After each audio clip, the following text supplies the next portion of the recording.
सबसे पहले मैं शुक्रगुजार हूँ खुदा बाप, खुदा बेटे, खुदा रूह कुद्स का, जिसने हमारी जिंदगियों में एक और त्यौहार, एक और दिन बख्श दिया कि हम खुदा यीशु मसीह की विलादत के दिन को मना सके। मेरे अजीजों,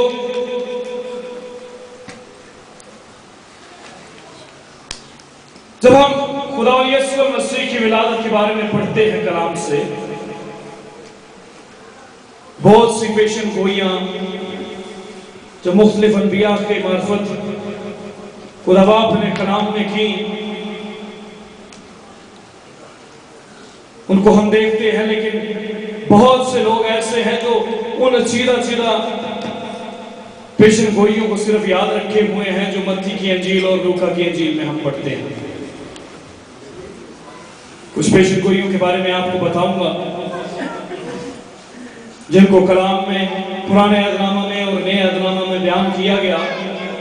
इतना वक्त तो नहीं कि तमाम पेशन गोइयों को बयान करूं, लेकिन कुछ पेशन गोइयां जो हैं उनके हवाला जात आपको मैं बताऊंगा। पहला हवाला यशायाह की किताब, उसके 9वें बाब की 6 और 7वीं आयत से हमें मिलता है। इसलिए हमारे लिए एक लड़का तवल्लद हुआ, हमको एक बेटा बख्शा गया। दूसरा हवाला मीका की किताब, उसके 5वें बाब की 2री आयत। इसी तौर पर मत्ती की अंजील में से पहले बाब की 18 था 25 आयत, मत्ती ही की अंजील में से दूसरा बाब उसकी पहली 12 आयत,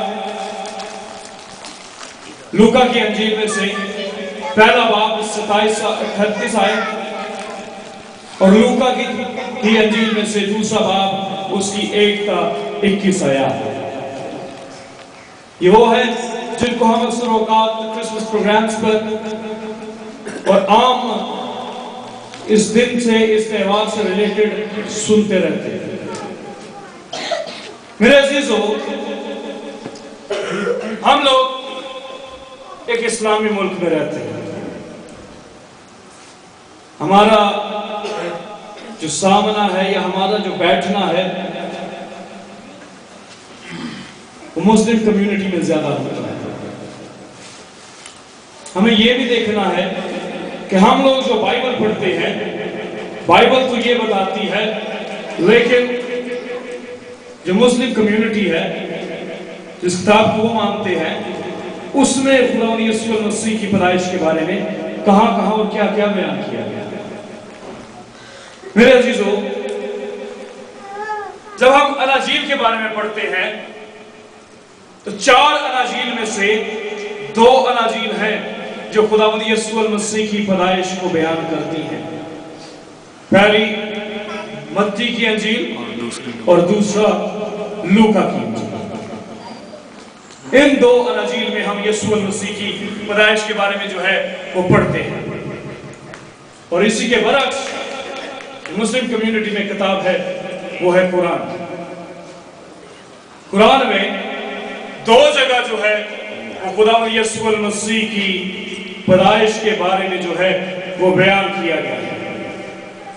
या आप अपने पास बेशक नोट डाउन भी करना चाहें तो कर सकते हैं, ताकि अगर कल को आप किसी के साथ बैठें तो आपको पता होना चाहिए कि अगर हमने इनको जवाब देना है कि पैदाइश के आपके किताब में कहां पर जिक्र है। सूरह आल इमरान पारा नंबर 3, सूरत नंबर 42, आयत नंबर 49। और दूसरी जगह सूरह मरियम पारा नंबर 19, सूरह नंबर 16, आयत नंबर 35। ये वो 2 जगहें हैं जहां पर यीशु मसीह की पैदाइश का जिक्र हमें कुरान में भी मिलता है। जब हम पढ़ते हैं दूसरे मज़ाहिब के बारे में, सिखिज्म हमारे सामने आता है। उनकी जो किताब है भगवद गीता, उसमें भी यीशु की पैदाइश के बारे में बयान किया गया है। अब सवाल ये पैदा होता है कि जब हम पुकारते हैं यीशु नासरी, तो यीशु नासरी किस तरह है? मत्ती की इंजील उसके दूसरे बाब की अगर पहली आयत का मुताला करें तो उस आयत के मुताबिक लिखा है कि यहूदिया के शहर बैतलहम में जो यरूशलेम में वाक़या है। पैदाइश का जो जिक्र है उसमें यहूदिया के शहर बैतलहम का जिक्र आया, लेकिन जब लूका की इंजील उसके दूसरे बाब की चौथी जो आयत है उसका जब हम मुताला करते हैं तो वहां पर लिखा है गलील के शहर नासरत से दाऊद के शहर बैतलहम। गलील के शहर नासरत से, इसी वजह से यीशु को यीशु नासरी कहा गया क्योंकि उसका ताल्लुक जो है वो गलील के शहर नासरत से।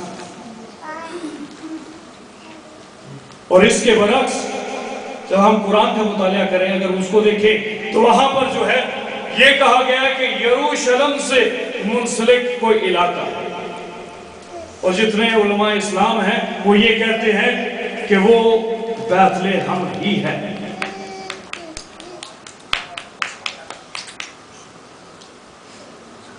बहैसियत मसीह, बहैसियत खुदावंद यीशु को मानने वाले हम लोग ये कहते हैं कि वो कवारी मरियम से पैदा हुआ, रूल कुदस के वसीला से।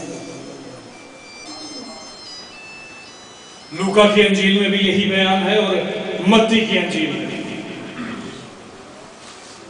कि यीशु मसीह कवारी मरियम से पैदा हुआ, रूल कुदस की कुदरत से पैदा हुआ। और इसी बात की फजीलत जो है बाइबल के बरक्स कुरान में जब हम देखें तो वहां पर मिलती है हमें। मारिया स्पेनिश जुबान का लफ्ज, अरबी में मरियम, इंग्लिश में मैरी। उसके बारे में है सूरह मरियम में ही पारा नंबर 19 सूरह नंबर 16 आयत नंबर 21 है। इसमें यह बयान किया गया है कि वो कवारी मरियम से रूल कुदस की कुदरत से पैदा हुआ। यानी कि दूसरे जो मज़ाहिब के लोग हैं, जो दूसरे लोग हैं, वो भी इस बात पर ईमान रखते हैं कि यीशु मसीह की जो पैदाइश है वो रूल कुदस की कुदरत से हुई। कोई आज तक किसी भी आप नबी पैगंबर किसी भी अनबिया के बारे में आप पढ़ना शुरू कर दें, किसी की पैदाइश जो है रूल कुदस के वसीला से नहीं हुई। सिर्फ एक ही हस्ती है यीशु मसीह जिसकी पैदाइश रूल कुदस के वसीला से।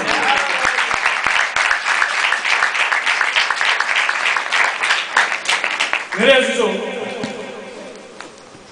जब हम उस यीशु का दिन पैदाइश का मनाते हैं तो बहुत सी बातों को लेकर, बहुत सी यादों को लेकर चर्चेस में जाते हैं। आइए कुरान के कलाम में से पढ़ते हैं मत्ती की अंजील उसका पहला बाब उसकी 21वीं आयत। मत्ती की अंजील उसका पहला बाब उसकी 21वीं आयत।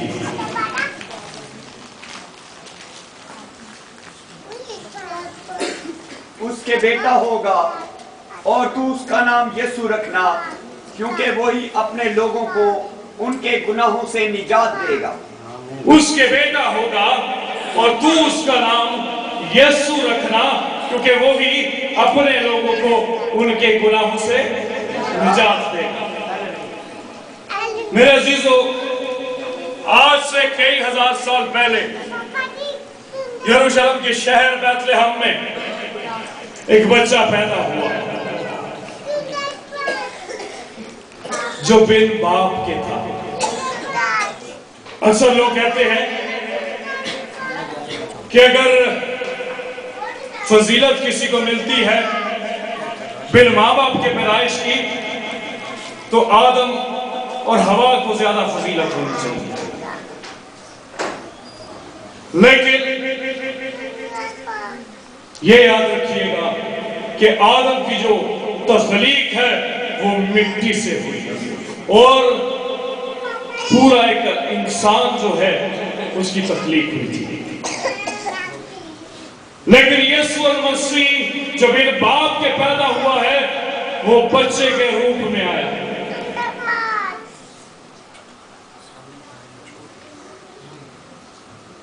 जो इंसान मिट्टी से पैदा हुआ उसने गुनाह किया, लेकिन वो बच्चा जो बिन बाप के पैदा हुआ वो बिल्कुल बेगुनाह जिंदगी थी उसकी, कोई ऐब नहीं थी उसकी जिंदगी में।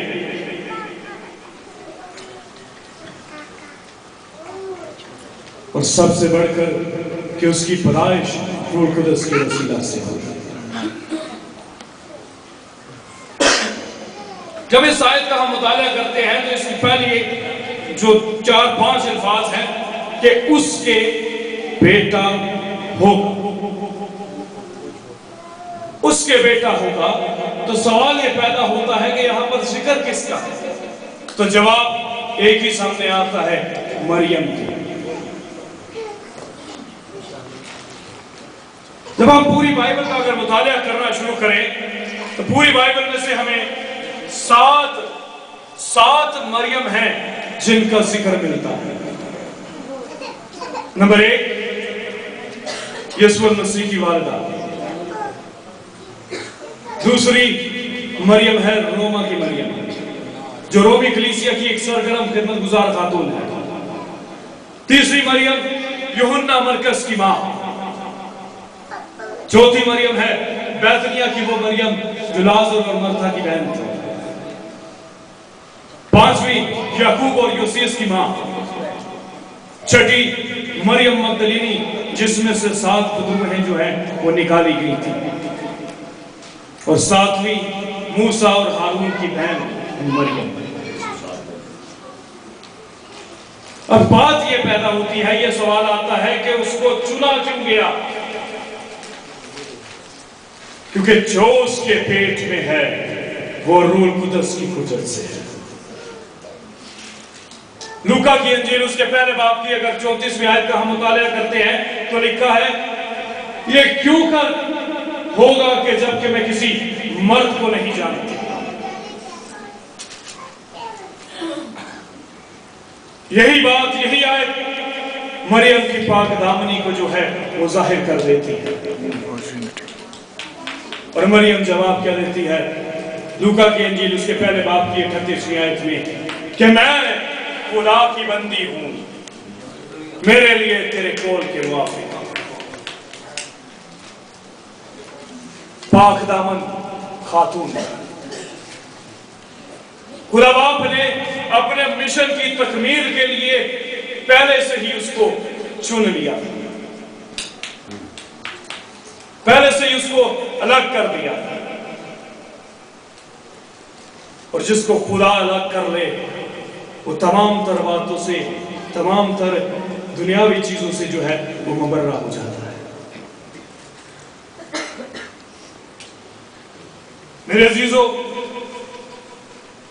इसके आगे है कि तू उसका नाम यीशु रख। हम लोग यीशु के बारे में पढ़ते हैं, उसकी विलादत का दिन भी मनाते हैं, उसके मरने का, जी उठने का, तमाम त्योहारों को मनाते हैं। लेकिन हमने कभी बैठकर यह सोचा नहीं कि यीशु है कौन, ये हस्ती है क्या। आप में से बहुत लोगों को याद होगा जो 19 तारीख को इसी चर्च में क्रिसमस के हवाले से प्रोग्राम हुआ था, उसमें एक सवाल क्रिसमस फादर से किया गया था कि यीशु मसीह की हस्ती के बारे में आप कुछ बयान करें। तो उसका जवाब क्या था कि जिस तरह समुद्र में से किसी पानी को पकड़ना जो है वो मुश्किल है, इसी तरह यीशु की हस्ती को बयान करना मुश्किल है। क्यों? क्योंकि फौकुल फितरत उसकी पैदाइश। ये तमाम तर बातें क्लियर कर देती हैं कि किसी मर्द और औरत के मिलाप से जो है वो औलाद नहीं होती, लेकिन यीशु मसीह की पैदाइश जो है वो बिन बाप की।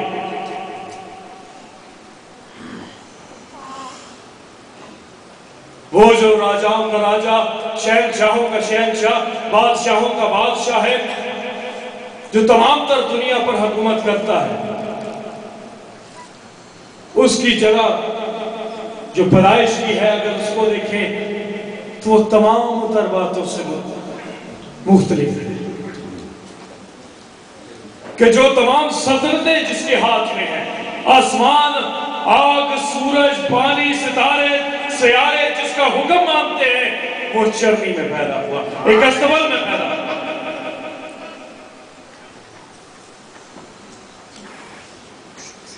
फिर उसका बचपन, 12 साल का बच्चा हैकल में खड़ा होकर शरा के आलमों के साथ सवाल जवाब करता है।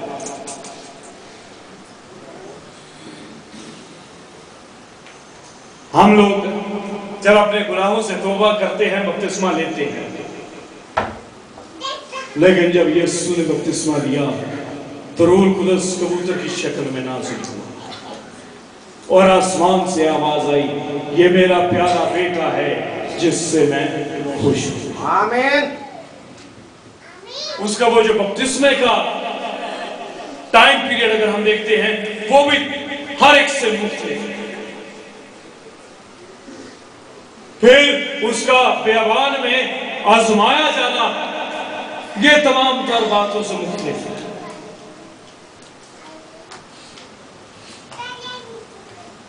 यहां पर एक तालीमी बात करता जाऊं कि बहुत से लोग वो जो 40 दिन बेअबान में यीशु रहा, उसी को समझते हैं कि ये 40 रोजे हैं,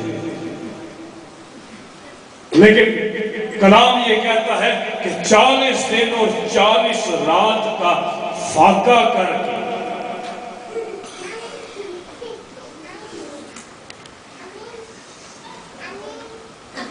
फिर उसकी अवामी खिदमत जो उसने वहां पर लोगों में की,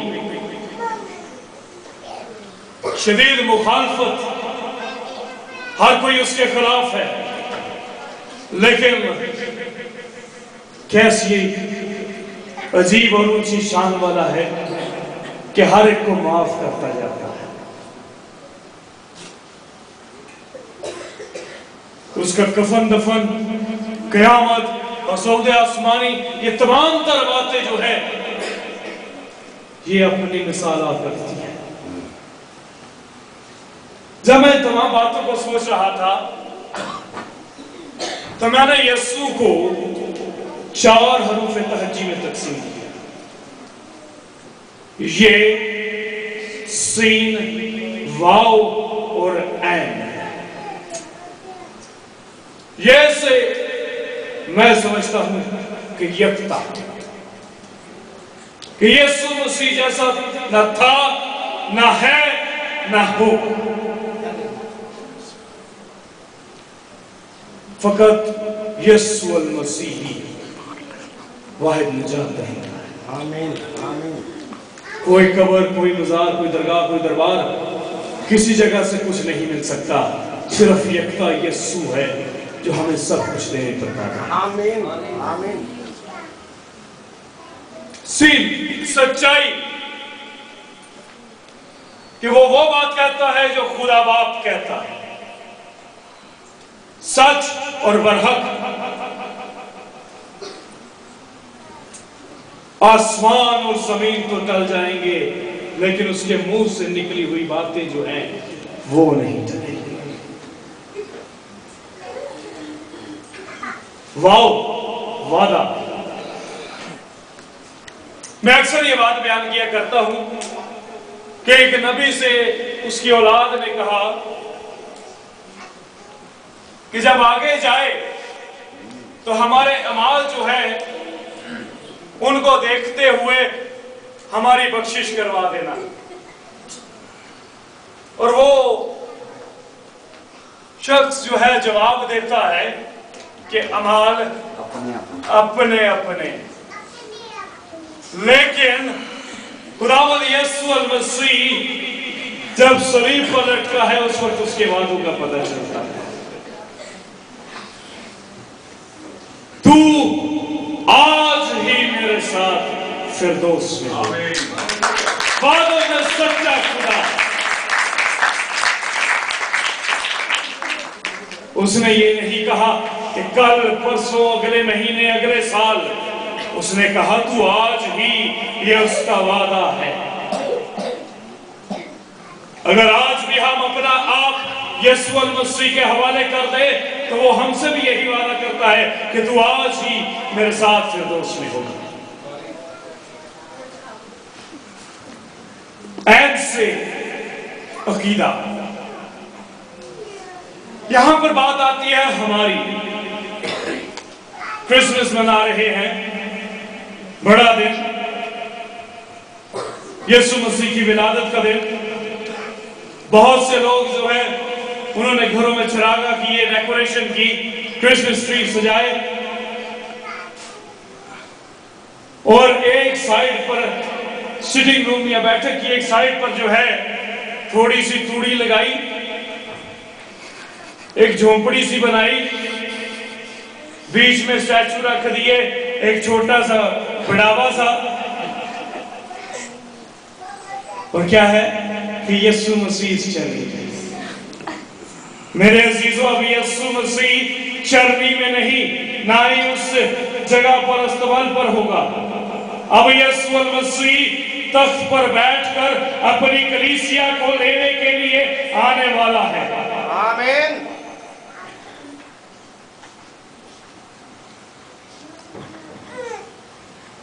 उस वक्त तो मजूसियों ने तोहफे दिए, और अब यीशु हम सबों को तोहफे देता है।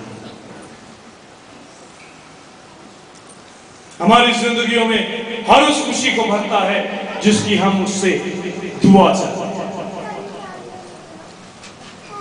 वो ही अपने लोगों को, इस आयत में वो ही अपने लोगों को, सवाल ये पैदा होता है कि वो लोग जो है उनमें कौन शामिल है? वो जो गुनाह में जकड़े हुए हैं, वो जो खुदा से दूर हैं, वो जो कम अकल और नादान हैं, जो खुदा के कलाम को सुनते जरूर हैं लेकिन उस पर अमल नहीं करते, वो जो अंधेरों में स्टिल अभी तक चल रहे हैं।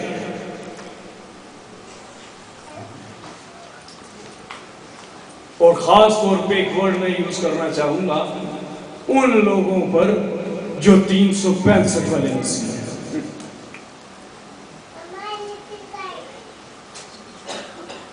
हम में से मसीह बहुत कम है जो मसीह की तरह चल रहे हैं या उसकी तरह चलने की कोशिश करते हैं।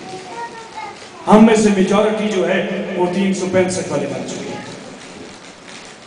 क्रिसमस, 24 की रात, new year, palm Sunday, good Friday और ईस्टर, ये 6 त्योहार हमारी जिंदगी में रह चुके हैं। लेकिन जिस बात के लिए यीशु आसमान को छोड़कर इस दुनिया में आया, उन तमाम बातों को हम पर से पूछ डाल चुके हैं।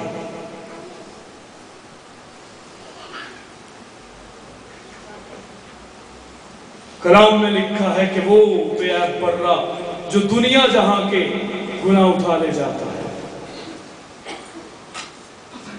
मैं ये कहता हूं कि आज जो उस हस्ती से मुनकर हैं कि ये नबी नहीं या कोई भी, वो अपना एक अकीदे के मुताबिक चलते हैं, कल वो भी यीशु को अपना निजात दहिंदा कबूल करेंगे, क्योंकि यीशु मसीह तमाम तर कौमों के लिए, तमाम तर ममालिक के लिए, तमाम तर डिनोमिनेशंस के लिए, तमाम तर लोगों के लिए, तमाम तर कलीसियाओं के लिए, तमाम बनीनो इंसान के लिए इस दुनिया में आए। और मिशन के गुनाहगार जो हैं वो निजात पा जाए। जिसका पेट फुल हो खा पी के, उसको मजीद खिलाने का कोई फायदा नहीं। जो भूखे और प्यासे हैं, जो खुदा को जानते नहीं, खुदा उन्हीं के लिए यीशु मसीह जो है इस दुनिया में उनके गुनाहों से, जो आज के दौर के गुनाहगार हैं, उनके गुनाहों से छुटकारा देने के लिए यीशु इस दुनिया में आया। वही गुनाह आज भी हमारी जिंदगियों के अंदर जो है वो मौजूद है।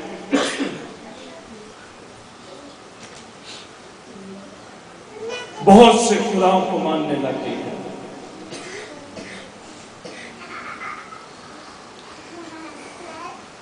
बहुत सी जगहों पर हमने अपने अपने खुदा रख छोड़े हैं।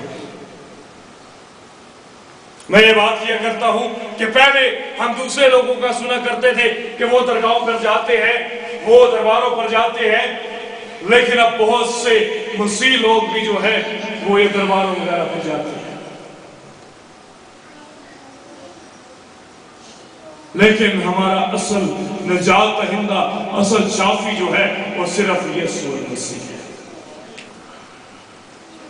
वो जो कब्र में है वो क्या देगा? वो जिसने मौत और कब्र पे फतह पाई है, उसके सामने आने की जरूरत है।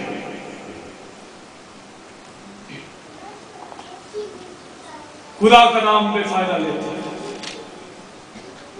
कोई भी बात हो, खुदा के मोहब्बत जो है वो ज्यादा होना शुरू हो जाती है।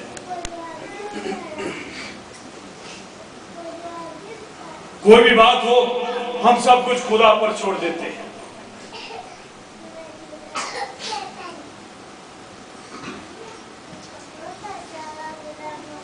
एक वाकया आपको सुनाता हूं।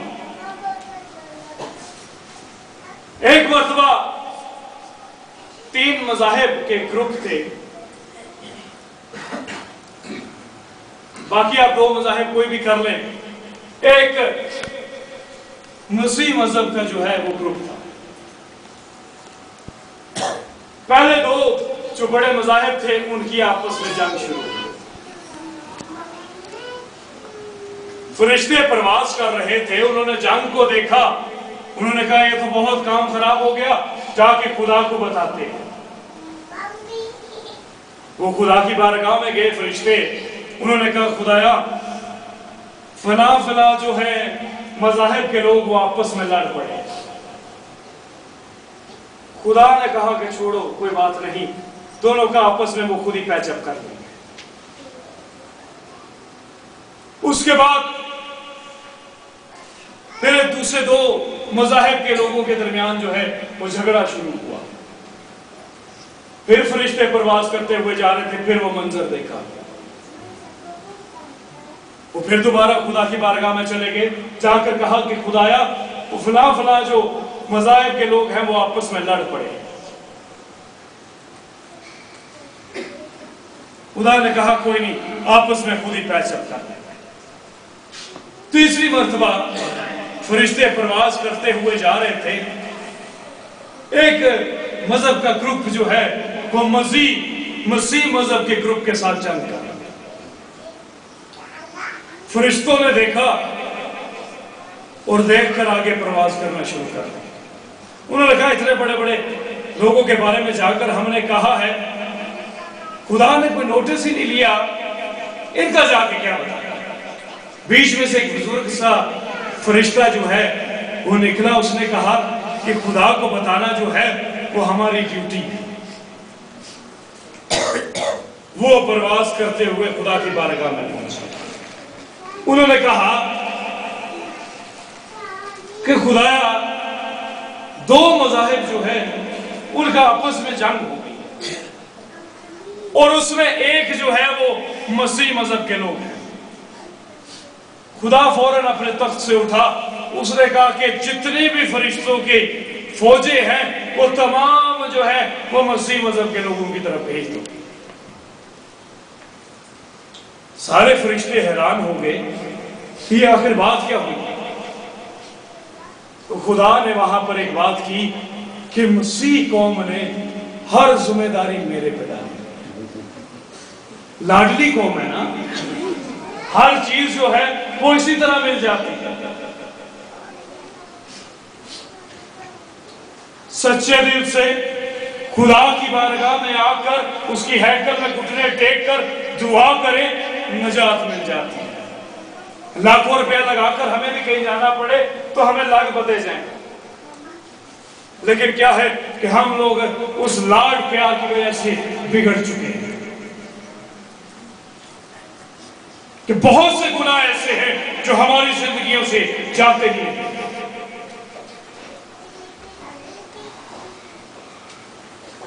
माँ बाप के नाफरमान हो चुके हैं,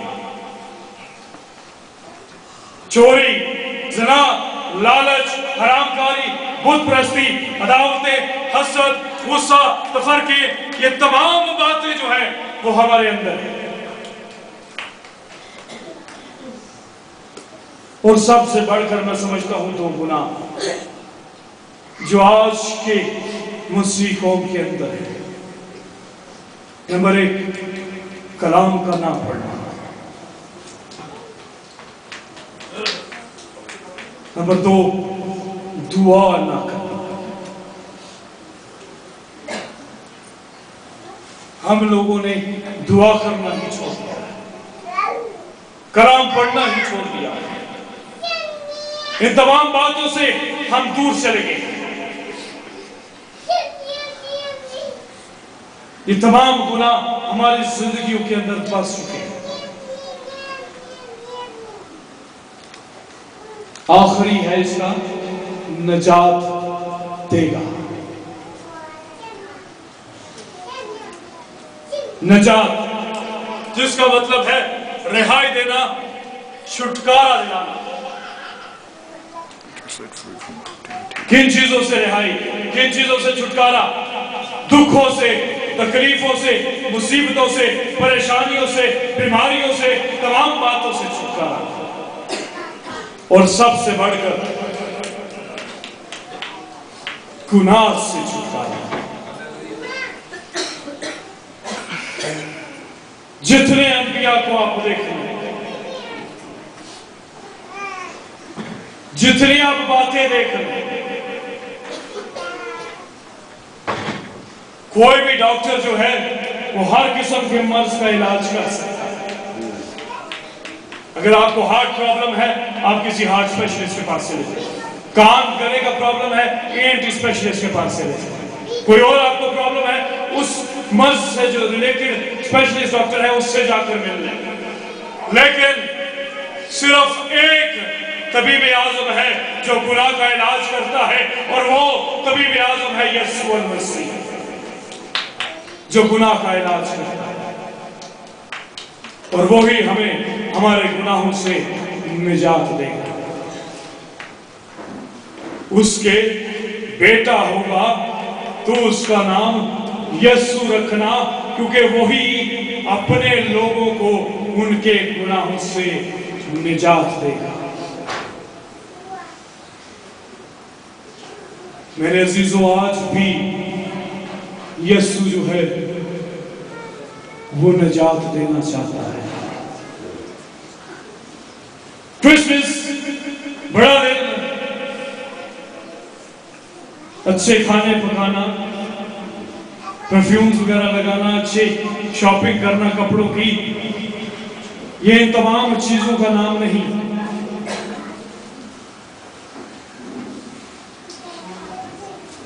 क्रिसमस प्यार, मोहब्बत, यगानगत, गुनाहों से माफी, निजात का दिन है। हम लोग यीशु मसीह की विलादत का दिन मना रहे हैं। मुझे अच्छी तरह याद है, आप लोगों ने शायद वो प्रोग्राम देखा भी हो, आलम ऑनलाइन एक लगता था डॉक्टर आमर लियाकत का। उसमें उसके पास एक केस आया था कोई लड़ाई झगड़े का, तो उसने एक बात बयान की थी कि तुम उसके मानने वाले हो कि जब उसको पकड़ने के लिए आए तो उसके एक हवारी ने जो है उस फौजी का कान काट दिया तो उसने उसी वक्त जो है उसको भी भला चंगा कर दिया। तुम उसके मानने वाले हो कि जिस पर इतने जुल्म उठाए गए उसके बावजूद उसने सबको माफ कर दिया। लेकिन आज हम अपने खानदानों पर गौर करें, बाप बेटे से, बेटा बाप से, माँ बेटी से, बेटी माँ से, भाई भाई से, बहन बहन से, बहन भाई से, दूसरे रिश्तेदार, अजीजों अकारब, सब आपस में अलग अलग है। खुदावंद यीशु मसीह अलग अलग करने नहीं बल्कि सबको मुत्तहिद करने के लिए जो है इस दुनिया में आया। अगर आज आप ये समझते हैं कि मेरा भाई, मेरी बहन, मेरा कोई अजीज रिश्तेदार, मेरा कोई जानने वाला या जिसको मैं नहीं भी जानता, अगर कोई मुझसे नाराज है तो आज उसको मनाने का दिन है, क्योंकि हम उस खुदावंद यीशु मसीह की पैदाइश का दिन मना रहे हैं जो मोहब्बत व अमन का गहवारा है। अगर हम सब ये समझते हैं कि हम में किसी किस्म की कोई कमी कमजोरी है तो आज ये वक्त है मेरे अज़ीज़ों कि हम अपने अंदर से उन तमाम बातों को, उन तमाम गुनाहों को, उन तमाम कमी कमजोरियों को निकाल के बाहर फेंक।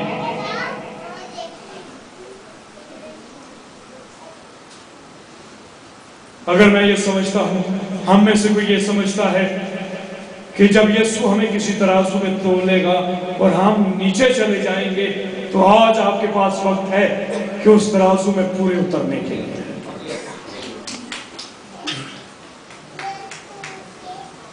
घरों में नहीं बल्कि अपने दिल में चरनी को सजाने की जरूरत है।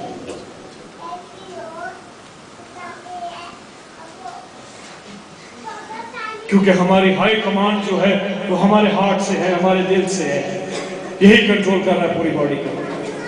और जब इस दिल में यीशु आ जाएगा तो फिर हर तरफ खुशी खुशी, हर तरफ मोहब्बत, अमन व गहवारा, तमाम तर बातें जो है ये मौजूद है। सिर्फ जो खुदा ने बयान किया उसके ऊपर चलने की जरूरत।